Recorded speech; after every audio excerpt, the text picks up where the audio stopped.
Now, Jason, let's talk a little bit about equipment. Now, I had a bit of a problem this morning. We originally wanted to do some dry fly fishing, and it turns out that that wasn't going to happen. The weather didn't allow us to have any dry fly fishing, so we decided to nymph. Well, I have my dry fly set up, and I have a very soft rod, and I was having a very difficult time setting the hook. Can you explain what we actually need in this area? Well, a 9-foot 6-weight fly rod would be a best bet for the long leaders and heavyweight. Give you a good hook set. Too soft a rod, and it's hard to straighten out that long leader with the extra weight and still get a good hook set into the fish. It was just too spongy. It was so spongy, yeah, that every time you set the hook, it just wasn't getting it set in the fish, and the fish would roll and then come right off. Yeah, I lost at least 4 fish due to that. So you do need a stiffer rod. Any specialty in the reels as far as do you need a drag system, or will click and paw work? Or? Click and paw will work. I would suggest bringing some sort of Teflon disc drag. We had some fish run us out a little bit today.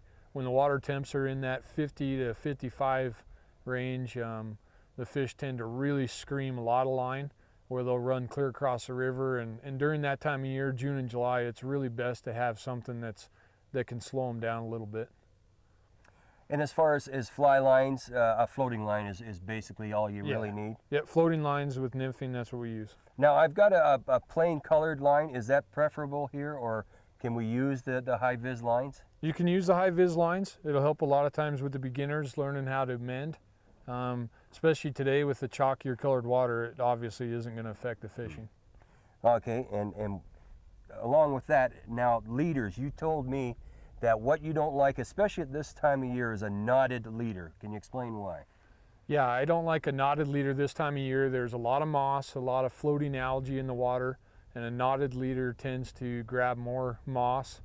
And it just seems like just a regular tapered leader with a single piece of tippet on there, and your weight's right at that knot where your tippet's tied on. It seems to work out better.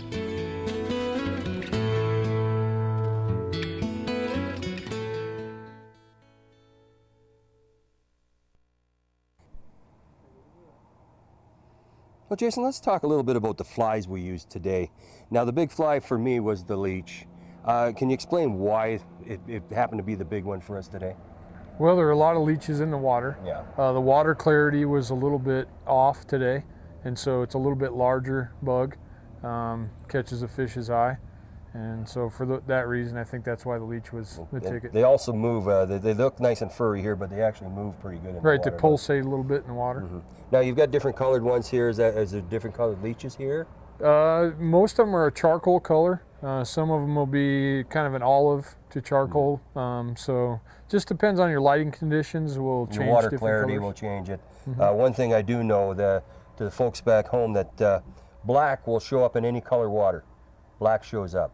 Reds and yellows don't. They turn black at certain lights. So black is the best color when you run into the conditions that we ran into. Now, we also have the hare's ear. That worked today. Any particular reason why? It could be taken as a scud. Could be taken as an emerging caddis. It could represent a lot of things. A hare's ear is an ancient old pattern that's worked for a long time. It's just an old standby, isn't it? Yes. It is. Any other patterns that we might want to think about when we come to Wyoming as far as? When you come out, you definitely want a good supply of scuds, midge patterns in black and olive. A lot of scuds though, of various colors. Yeah. Pheasant tails, anything Pheasant like that? tails work. Yeah. Not really princes, but prince nymphs are a decent pattern in waters around here. Now, I'm noticing that our leech patterns and our hare's ear are on the small size compared to, I'm from the east in Ontario. We usually fish them much bigger, so they're much smaller here. Is that a benefit here, or can we go bigger? Or? You could go bigger. We try to match pretty much what's in the natural leech, and most of the natural leeches are about the length of your pinky. Okay. Real thin. Yeah. They're not big like a lot of the lakes back in Minnesota where they get real big. Right. Yeah, the weather here in Wyoming can change on a dime. 1 minute you could have sunshine. I've seen days where it literally is sunshiny, rainy, sleet and snow, and then sunshine again, all in the same day. So you want to come out prepared with the right kind of gear. Make sure you bring some warmer clothes also, even in the summer months. But and that can affect the fishing. Sometimes, you know, the weather comes on and it turns the fishing on, and like this morning it was a little slow to start, and then it gradually picked up as the day went on. But we have ways to get you in and out of the weather, and it's nice that we can get off and wade fish in case the weather does get pretty bad for drifting.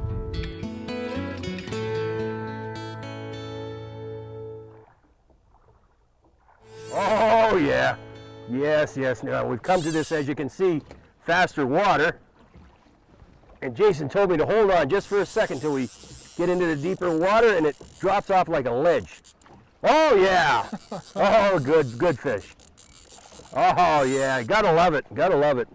This is one fantastic fishery. Just one fantastic fishery. Looks like a cutbow, real Yeah. dark. The expert instruction I'm getting off of Jason is just incredible. Anybody that would feel intimidated by this kind of fishing shouldn't.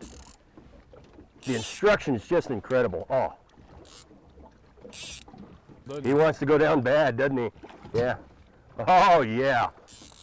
Oh.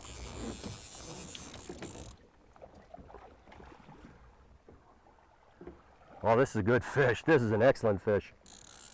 Very dark, isn't he? Yeah, it's a cutbow. Big male cutbow, yep.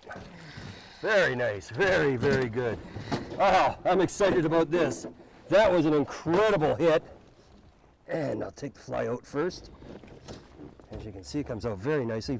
Barbless hooks.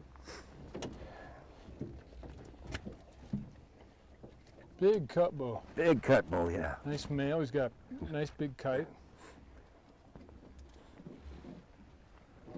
As you can see, yes, very, very, very nice.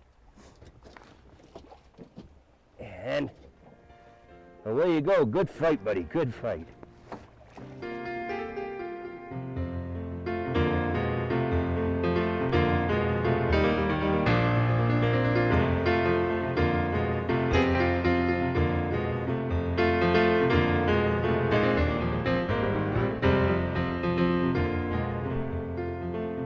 There we go, fish on.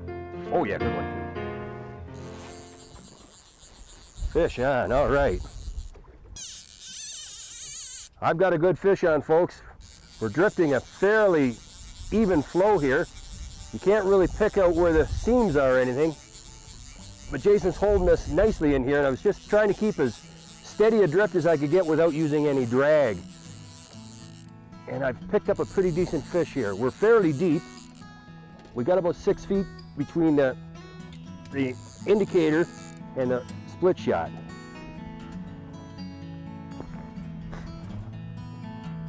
And oh yes, yes, yes, yes, yes. Big weed pad right there. Oh, he's fighting good. Oh yeah, another decent fish.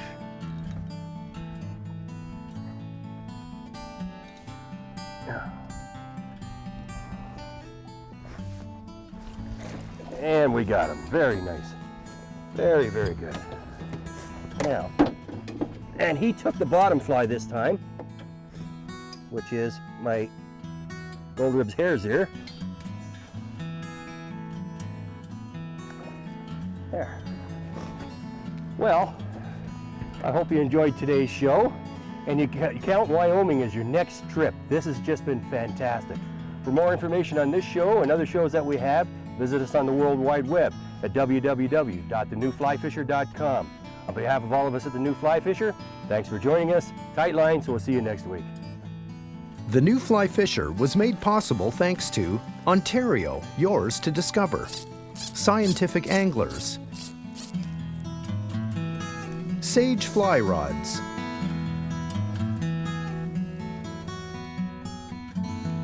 As you can see, we have very healthy fish